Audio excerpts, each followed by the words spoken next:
Aggiornamento di calciomercato Inter e non solo. Ben ritrovati amici passioni interisti in questo nuovo episodio di oggi con uno dei format più richiesti qua sul canale. In vista del weekend andiamo a condensare in pochi minuti tutte quelle che sono le principali notizie del momento, tra mercato, le notizie di campo e soprattutto un annuncio da parte della FIFA che è molto importante, perché la FIFA proprio mentre l'Inter stava affrontando il Feyenoord ha rilasciato una serie di comunicati ufficiali sul mondiale per club e non soltanto. Noi di Passione Inter siamo stati gli unici a tenervi aggiornati settimana dopo settimana con tutti gli sviluppi di questo mondiale per club fin dalla sua creazione, e quindi abbiamo accolto questa novità con grande interesse, perché questa FIFA, intanto la FIFA ha questa tendenza a comunicare molto, diciamo, in maniera frammentaria, ecco, dilazionando nel tempo i tanti annunci, e qualche settimana fa dicevamo come si stessero risolvendo tutti i tanti problemi che questo torneo aveva avuto durante il percorso della sua creazione, ed eravamo arrivati al sorteggio con delle voci di circa 800 milioni di dollari come montepremi messo a disposizione dalla FIFA per le squadre, di sicuro ridotto rispetto alle prime previsioni che erano decisamente più alte. Ecco, il comunicato della FIFA ci dà una buona notizia però, perché la FIFA dice di aver ottenuto circa 2 miliardi di dollari di ricavi in previsione di questo torneo, quindi è stato rivisto un pochino tutto il bilancio rispetto alle primissime prospettive, alle primissime proiezioni. Ciò significa però che il montepremi, quindi rispetto agli 800 milioni di cui si parlava, è stato alzato e si arriva addirittura al miliardo di dollari che verranno distribuiti tra le società che parteciperanno a questo mondiale, con un privilegio, comunque una corsia preferenziale per le squadre europee che portano più marketing, più ranking storico sicuramente, e quindi significa che le squadre europee, soprattutto in caso di vittoria poi del mondiale per club, si porteranno a casa qualcosa come 100 milioni di euro. Queste sono un po' le stime che circolano al momento, e questi soldi, uniti anche al cammino che l'Inter sta facendo in Champions League, stanno facendo nascere tanti discorsi attorno al mercato dell'Inter che sicuramente dobbiamo approfondire, e lo facciamo allora in questo contenuto di oggi, in cui vi invito intanto ad iscrivervi se non lo avete ancora fatto, così non vi perdete neanche uno dei nostri contenuti e continuate a far crescere il nostro canale. E ne approfitto anche per ricordarvi di fare un salto su sportixmarket.com, il gioco completamente gratuito in cui si vincono premi reali con le fantazioni delle squadre. Vi basta andare sul mercato dentro Sportix Market, cercare le fantazioni delle squadre su cui volete investire, e poi con queste costruite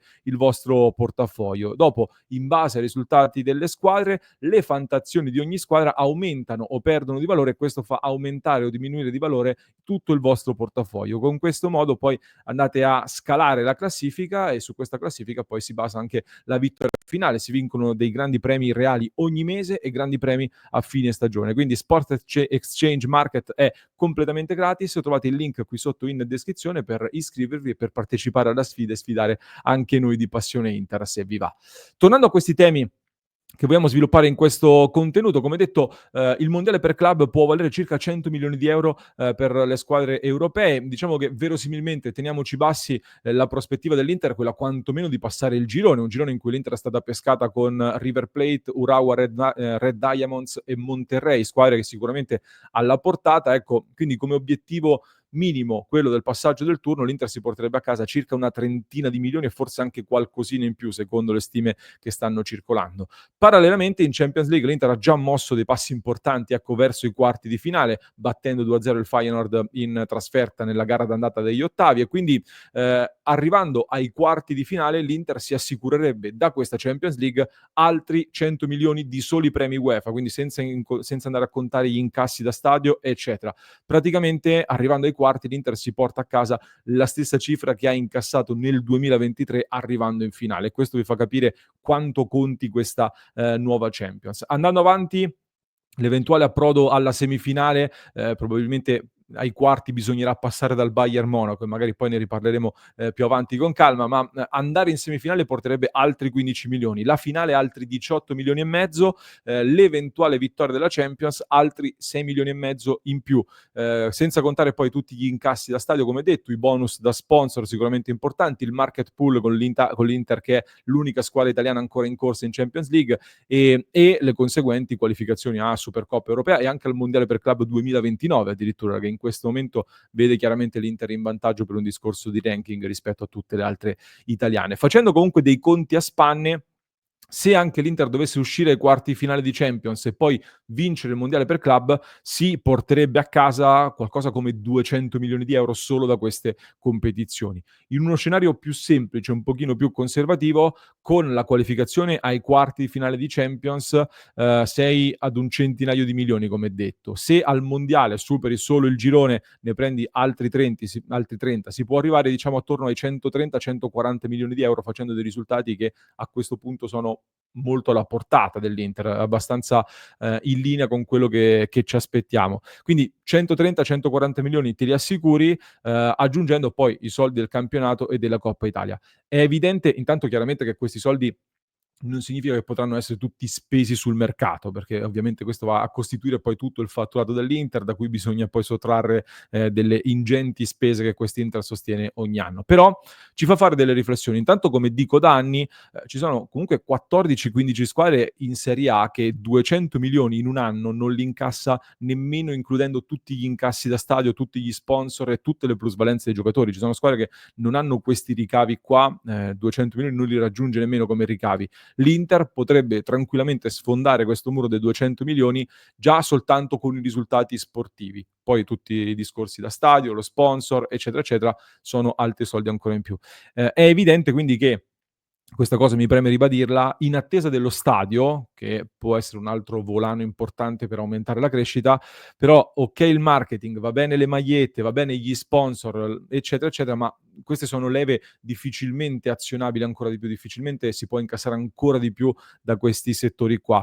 Quello che fa la vera differenza rimane sempre il campo, quindi i risultati sportivi alla luce anche di questi aumenti che ci sono state nei budget a disposizione, sia della Champions che del mondiale e delle competizioni che nasceranno tra qualche anno. Attenzione sicuramente. Quindi i risultati sportivi, partecipare a queste competizioni rimanendo competitivi e puntando ad andare più avanti possibile, è questo che genera valore. I giocatori vogliono venire all'Inter, vogliono restare e questo fa crescere le società assolutamente. Quindi venendo al mercato, le parole di Marotta dopo il consiglio di amministrazione le abbiamo commentate in maniera approfondita nei giorni scorsi e abbiamo capito che la prossima estate la squadra sarà ringiovanita assolutamente. Non sarà però una rivoluzione, questo è un secondo punto importante perché lo hanno ribadito tutti, l'obiettivo comunque è quello di tenere tutti i big che si ritengono ancora al centro del progetto. Terzo punto, ci saranno investimenti. Su questa parola poi Marotta è tornato più volte, cosa che ovviamente non può che farmi felice. Non so che ne pensate voi ovviamente, però sentire queste dichiarazioni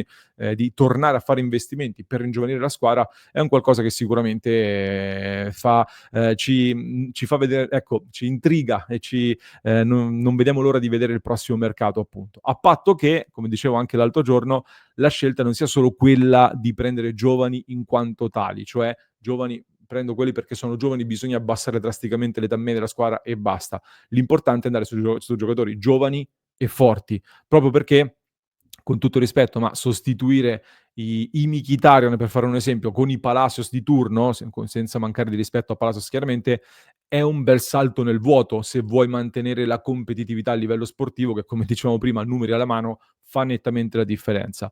La prima mossa dell'Inter però è stata decisamente molto importante perché l'arrivo di Petar Sucic, che è stato già preso, ora non voglio caricarlo di troppe aspettative, ma me ne stanno parlando tutti molto bene. Mi dicono l'Inter ha fatto un bellissimo colpo, un bel colpo davvero importante. E l'altro nome su cui l'Inter sta lavorando seriamente, ormai lo sapete tutti, ma è un altro nome che accende molto la fantasia e non solo che va molto nella direzione che io mi auguro l'Inter possa prendere. Ed il nome è quello di Nico Pass del Como. Ecco, questo è davvero un profilo giovane, ma veramente forte e da Inter o addirittura anche da Real Madrid, visto che il Real, da quello che stiamo capendo, sta ragionando sulla possibilità di riprenderselo, ma comunque vuole mantenerne il controllo. Quindi abbiamo capito che siamo di fronte a un giocatore di grande valore. L'Inter, come abbiamo sempre detto, ha delle chance, ci sta lavorando, ci sta provando, ha delle chance se riesce a chiudere l'accordo col giocatore e lo convince a scegliere l'Inter. In questo modo puoi andare a trattare con Real Madrid con la forza, ecco, dell'accordo col giocatore e puoi provare a trovare un incastro, magari con questa formula, come si è detto spesso, alla Brahim Diaz, dove il Real può mantenersi un diritto di riacquisto, può essere un incastro. Però l'Inter sta lavorando in questa direzione, con una spinta importante che arriva anche da Simone Inzaghi, perché ne abbiamo parlato anche altre volte, ma me lo hanno confermato anche alcuni miei colleghi molto informati, lo ha scritto anche il Corriere dello Sport in queste ore. Nico Pass è il tipo di giocatore che per caratteristiche anche lo stesso Inzaghi vuole, punta e vorrebbe nell'Inter. Un po' come l'anno scorso aveva scelto Gudmundsson per il mercato, sperando chiaramente che questa volta, ecco, finisca diversamente, anche in termini di rendimento, perché poi come abbiamo visto Gudmundsson non sta facendo benissimo, sta facendo fatica alla Fiorentina. Per il resto, a proposito di voler tenere i big, tra l'altro, stanno già cominciando le voci di mercato su Bastoni, ma lui vuole restare all'Inter, l'Inter lo vuole tenere e se qualcuno si avvicina, l'Inter spara oltre 100 milioni per chiarire subito le intenzioni che l'Inter ha su Bastoni. Un Bastoni che, tra l'altro, visto che l'abbiamo citato, ultime notizie in vista di Inter Monza, stanno girando tante ipotesi di formazione, di turnover e di 11 che Inzaghi starebbe provando in queste ore per la partita. In realtà pare che il turnover dovrebbe essere piuttosto ridotto e Bastoni dovrebbe tornare a giocare nuovamente da quinto a sinistra come ha fatto nella gara di Rotterdam contro il Feyenoord. Quindi pare che siano stati provati di nuovo Josep Martinez in porta con Pavard, De Vrij e Acerbi in difesa. Dumfries unico esterno destro di ruolo, quindi di nuovo confermato lì a destra, con Barella, Çalhanoğlu, Mkhitaryan e Bastoni, il ritorno quindi di Çalha e Mkhi in mezzo al campo dopo il turno di riposo. Correa e Thuram sono stati provati in attacco. Sono curioso di vedere se effettivamente sarà così. Pensavo che sarebbe arrivato un turno di riposo per Thuram che non sta bene, ma come ci ha detto Inzaghi, anche Arnautovic e Taremi si stanno portando dietro dei problemi. Mi aspettavo Frattesi più che altro lì in mezzo, però vediamo se effettivamente sarà così. Magari potrebbe esserci a questo punto qualche rotazione in più nella gara contro il Feyenoord di martedì prossimo per preparare poi al meglio la gara con l'Atalanta di domenica 16, che diventa la trasferta più importante di questo ciclo di gare, assolutamente. Attenzione poi a Sommer che è tornato a lavorare regolarmente e tra i convocati con il tutore alla mano e da quello che abbiamo capito si ricandida a prendersi di nuovo il posto da titolare nelle prossime partite con Martinez che avrà il derby di Coppa Italia e comunque si è dimostrato all'altezza e sarà sicuramente utilizzato da Simone Inzaghi. Tra l'altro su questo c'è stata una bella discussione nel corso dell'ultima live con tutti i nostri ascoltatori e le nostre ascoltatrici su chi dovrebbe giocare titolare. Ne stiamo parlando anche nel club di Passione Inter, quindi in descrizione trovate anche il link per entrare a far parte del club di Passione Inter su www.passioneinter.club. Se volete venire a trovarci, commentare tutte le notizie sull'Inter insieme a noi, partecipare ai nostri approfondimenti, ecco, il link in descrizione vi permette di accedere anche con la novità